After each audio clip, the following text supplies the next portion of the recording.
Hey everyone, and welcome back to the channel. Today, we're diving deep into a story of defiance. A story of bombs bursting in air and the birth of a song that would come to define a nation. Let's set the scene. It's 1814, and the United States, a fledgling republic, is locked in a fierce struggle with the most powerful empire on earth, Great Britain. This is the War of 1812. Just a few weeks earlier, the unthinkable had happened. The British had marched on Washington, D.C., burning the Capitol and the President's house to the ground. It was a national humiliation. American morale was at an all-time low. Now, the British fleet, a formidable armada of warships, had set its sights on its next target, the bustling and vital port city of Baltimore, Maryland. If Baltimore fell, many believed the war, and perhaps the American experiment itself, would be over. The key to capturing Baltimore was a star-shaped bastion standing guard at the mouth of the harbor, Fort McHenry. The British commander, Vice Admiral Cochrane, was confident. He boasted he would take the fort in a matter of hours and that the city would soon follow. The Americans, led by Major George Armistead, knew the odds were stacked against them. But they were determined to make a stand. Armistead had one specific request before the battle. He wanted a flag so large that the British will have no difficulty in seeing it from a distance. And so, a massive garrison flag measuring an incredible 30 by 42 feet was stitched by a local flag maker named Mary Pickersgill. This wasn't just any flag, it was a symbol of their resolve. Now, let us introduce a crucial figure to our story, a 35-year-old lawyer and amateur poet named Francis Scott Key. Key had a problem. His friend, Dr. William Beanes, had been taken prisoner by the British. Key, armed with letters of recommendation, sailed out to the British fleet under a flag of truce to negotiate his friend's release. He was successful, but there was a catch. Key and his companions had overheard the British plans to attack Baltimore. So, for the security of their operation, the British wouldn't let them leave. Key was now an unwilling guest, forced to watch the impending assault on his country from behind enemy lines aboard a British vessel in the harbour. On the morning of September 13th, the British commenced their attack. The sky erupted. From a range of about 2 miles, 16 British warships unleashed a terrifying barrage. They fired powerful cannonballs and a new, frightening weapon, the Congreve rocket. These rockets, with their distinctive fiery red glare and screeching trails, were designed as much for psychological shock as for physical damage. Imagine the scene, a relentless storm of iron and fire raining down on the small fort. The bombardment was thunderous, a continuous roar that could be heard for miles. For the American soldiers inside Fort McHenry, it was 25 hours of pure hell. The fort was pounded relentlessly, shells weighing up to 200 pounds slammed into the earthworks and stone walls. One direct hit struck a powder magazine, but by a stroke of sheer luck, the fuse was extinguished by the blast itself, preventing a catastrophic explosion that would have obliterated the fort and everyone in it. The men hunkered down, enduring the deafening noise and the constant threat of death from above.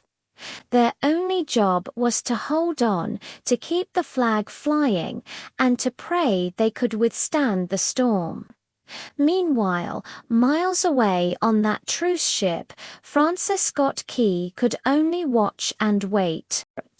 Pacing the deck, he strained his eyes through the smoke and the driving rain. Throughout the day, he could catch glimpses of that enormous American flag waving defiantly over the fort. It was a beacon of hope in the chaos.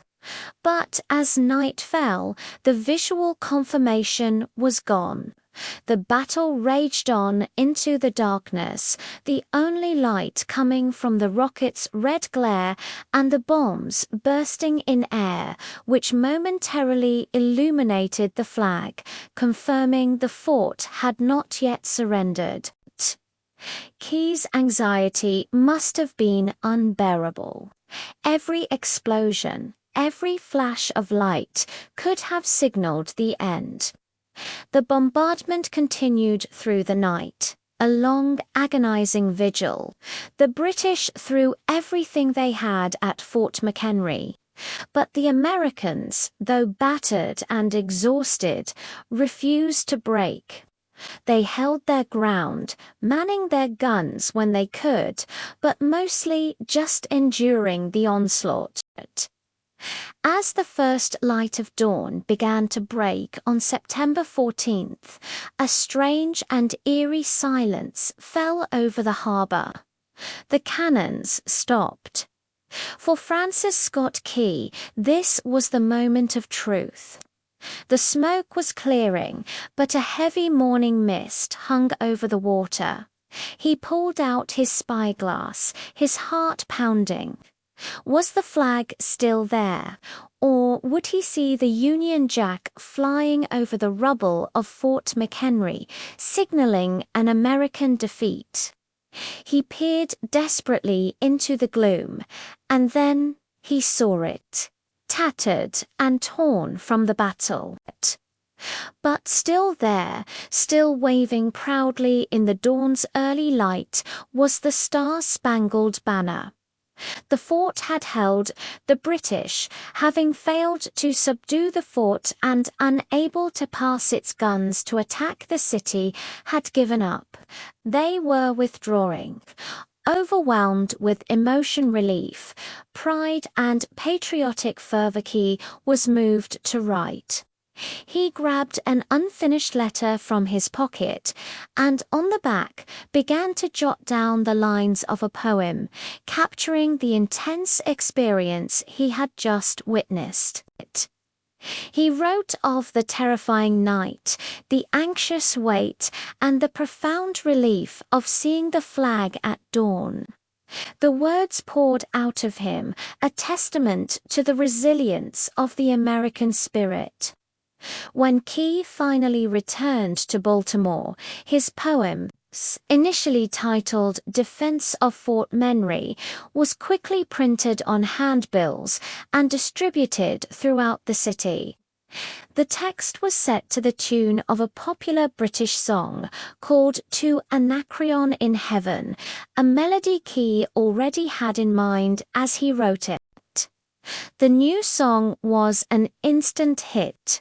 Newspapers across the country reprinted it, and it was soon being sung in taverns and at public gatherings everywhere. It resonated deeply with a nation that desperately needed a victory and a symbol of its endurance. What started as a poem scribbled on the back of a letter transformed into something much greater. It became a patriotic anthem, a musical embodiment of American identity. People began calling it the Star-Spangled Banner. For over a century, it grew in popularity, played at military events and national celebrations. Finally, in 1931, more than 100 years after that fateful night in Baltimore, President Herbert Hoover signed a congressional act officially making the Star-Spangled Banner the national anthem of the United States. And what about the flag itself? The very flag that inspired the anthem. After the battle, it became a treasured keepsake of Major Armistead and his family. Over the years, pieces were snipped off as souvenirs, but the majority of this precious artifact survived. Today, the original Star-Spangled Banner, a powerful symbol of American history, is proudly displayed at the Smithsonian's National Museum of American History in Washington, D.C., where millions can see the flag that survived a naval bombardment and inspired a nation. So, the next time you hear the Star-Spangled Banner, remember it's not just a song. It's the story of a terrifying night, a battle against overwhelming odds, and the profound relief of a poet who saw his nation's flag still waving in the morning light. It's a testament to the idea that even in the darkest hours, hope and the symbols that represent it can endure. Thanks for watching, everyone. If you enjoyed this journey into history, be sure to hit that like button, subscribe to the channel, and ring the bell so you don't miss our next video. See you next time.